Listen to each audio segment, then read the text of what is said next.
What is up, guys? I'm Daddy Gamer Fred, back again with another Pokemon news update video. Now, today's news is a rumor.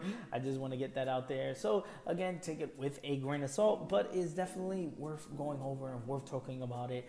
And I do want to hear from you guys. A lot of people have been tweeting this at me, and I do watch these guys on regular. So once they brought this up, I was all ears, and then once I heard what they had to say, I was thinking about doing the video, but then a lot of people, again, were bringing it up on Twitter. I was like, I have to do a video on this. And that is, of course, the Easy Allies podcast, number 86, that happened on November 15th, 2017. Now, if you do not know who Easy Allies are, they're a group of game trailer employees that have basically starting their own Patreon and whatnot, and they do a podcast where they talk about video game news. I enjoy them. They're pretty cool. I'm gonna have a link in the description below to their YouTube channel as well to their Patreon, just in case you want to support them, because they're pretty cool group of guys to get your video games news from. I do support them. So with that out of the way, they brought up again the Nintendo Switch Pokemon game and talked about rumors and stuff like that during their weekly podcast. I actually want to play a clip again that talks about the Pokemon games and how it may be destructive and stuff like that. And let's watch, and I'm going to be picking apart this little clip from them again, not negatively, but just again to input my thoughts and opinions on these rumors. So let's check out and pull up their podcast. Okay, all right, moving on. Nintendo. Wow, Nintendo stuff. Some rumors. So here is the Nintendo rumors part. Towards Game Freak to get Pokemon's 8th generation out in hopes of release next year. Before they even say anything, I don't think it's gonna happen next year. Again, fingers crossed that it does, because that'd be a fucking amazing that we do get a Pokemon next year. But let's see what, again, they have to say about it. Totally believable. Yeah, I can write that. If you recall Pokemon Stars, that is or was real, but it was a Sun and Moon port to the Switch used as an engine test tech demo thing. Yeah.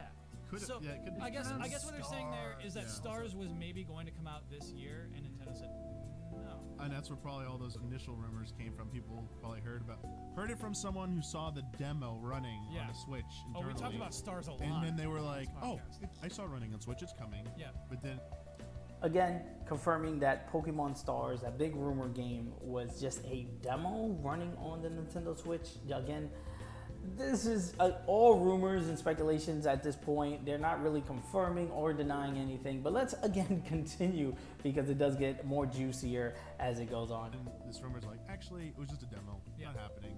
They're doing something else. And then we know they're doing a weak half else. step this year with Ultra Sun and Ultra Moon. Wait, maybe it's not a weak half step. We'll find out when we play the game. Kyle, it's not a weak half step. Continue. Oh, wait, go this week. Yeah, I can't be more excited about that Pokemon game. I do believe it's coming out this year. Also, Metroid. Do you think it'll be good? Do you think they're gonna jump it up like they did Zelda and Mario? No. It's just gonna par for the course. Ian, that's the rumor actually, is that they are rethinking even like battles. The rumor is that, I think actually it was an interview with Game Informer, that they're going nuts on this next one. That they're willing to like rethink everything.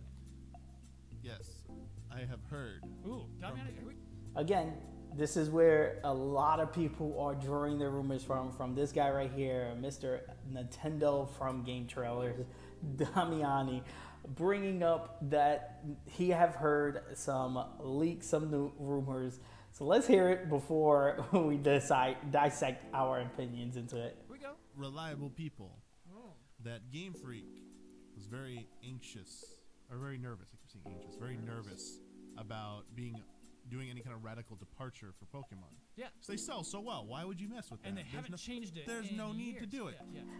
Again, that is so true. Why would they change what Pokemon is known for, especially with the battle system and stuff like that, if it's been selling like hotcakes, selling nonstop? And again, I do agree with them on that part. So let's continue. I'm not going to try to interrupt it as much.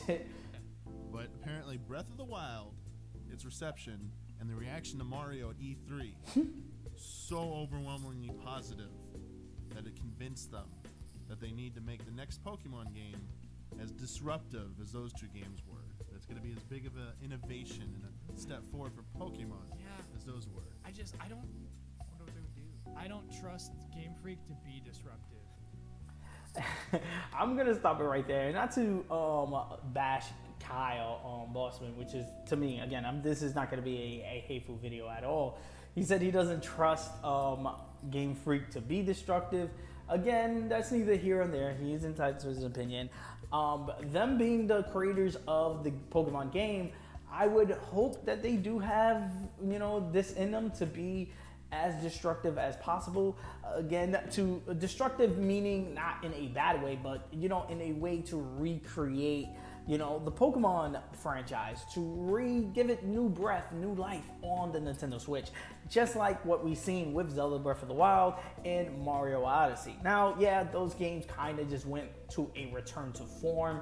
Zelda bringing its classic, Zelda NES version to Breath of the Wild and kind of taking that approach style with it, and then with Mario, it returning to its classic 3D roots like Mario 64. Again, Mario 64 adding stuff on top of it, and then again branching out.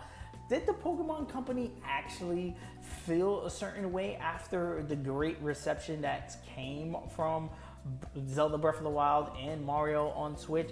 I think of course they would have, and of course they're taking it into consideration as far as in the future, what can they do to basically impact Pokemon in a way that it's reflective of the jump in hardware, that it, again, is bringing new people in. At the same time, it is catering to those fans of of the hardcore series, the people who do love Pokemon, who do buy it year in, year out, all the versions, both copies and stuff like that. I'm going to continue on because I kind of stopped it short-ended. Kyle, let's Kyle finish his statement. I think that they hire to build the games they do every year. I don't know if they have the team for it. Which means you're going to get two things, Kyle. What am I gonna get? An actual custom Pokemon trainer creator. Okay. So you can actually customize. They already do that. No, okay. really, not just the basic stuff you do right now. Pick one or two characters and you can choose their outfit a little bit. Yeah. Talking about full customization. All right. This is not something I've been demanding. What's the next Full thing? customization. Okay. Pikachu will speak English. Don't. Okay. Next one. Voiced by Danny DeVito. Metroid Prime. Okay. So again, as you can see here, you got to take these rumors that Damiani was saying with a grain of salt, because again, he does like to troll Kyle. So, I was just letting Kyle finish and Damiani finish. So my thoughts on, will the Pokemon Company actually make a Pokemon game that is destructive to Pokemon, and will they change the battle system and stuff like that? My answer would be no, but what I think is going on is that they're jumping right now from a dual screen game, which, Pokemon is on the 3DS, which is a dual screen console. They have to change it in a way to work perfectly with a one screen game like the Nintendo Switch. So what I think is going on is that, yeah, it's going to be destructive because they gotta transform that game to work on a one screen perfectly without making it too cluttered with the AI UI and stuff like that. And I do think that is going to be a challenge. So with that in mind, I do think that what's going on in with the development of Pokemon on the Nintendo Switch, let's just continue calling it Pokemon Stars for now.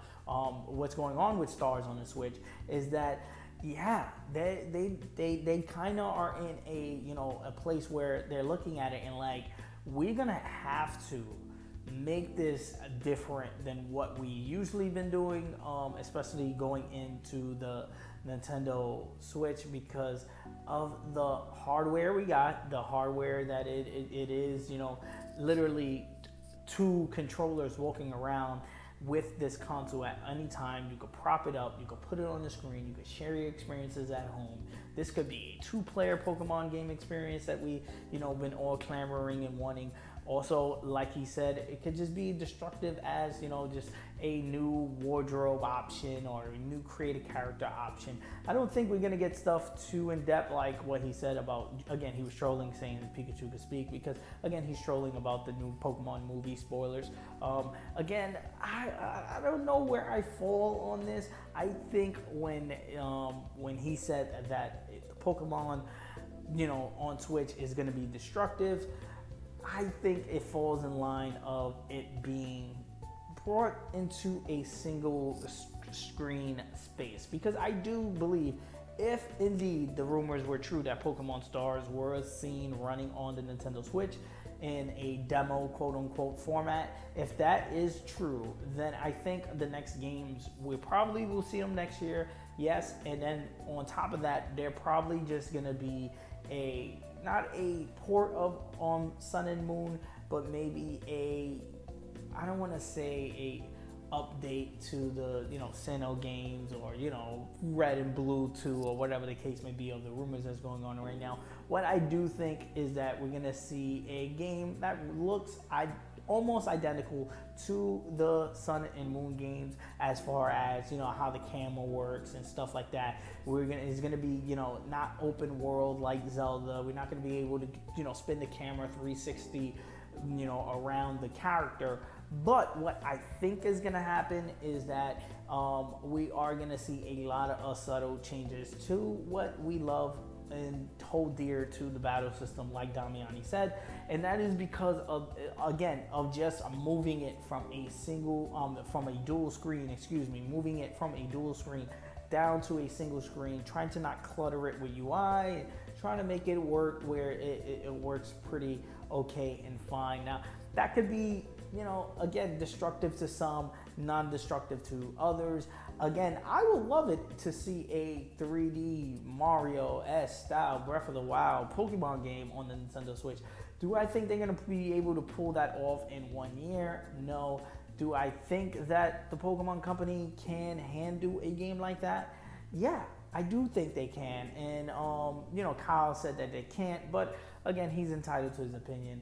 But I personally would love to see, Pokemon that do take the destructive route, do something as crazy as, Breath of the Wild. But I think if they do have that cooking, there's not going to be the game we see next year or even the next time around. I do think we're going to get this Sun and Moon S style port first, which probably is going to be the Sinnoh remakes, or probably be a back to Kanto version of the game, because they probably want to again test how the Switch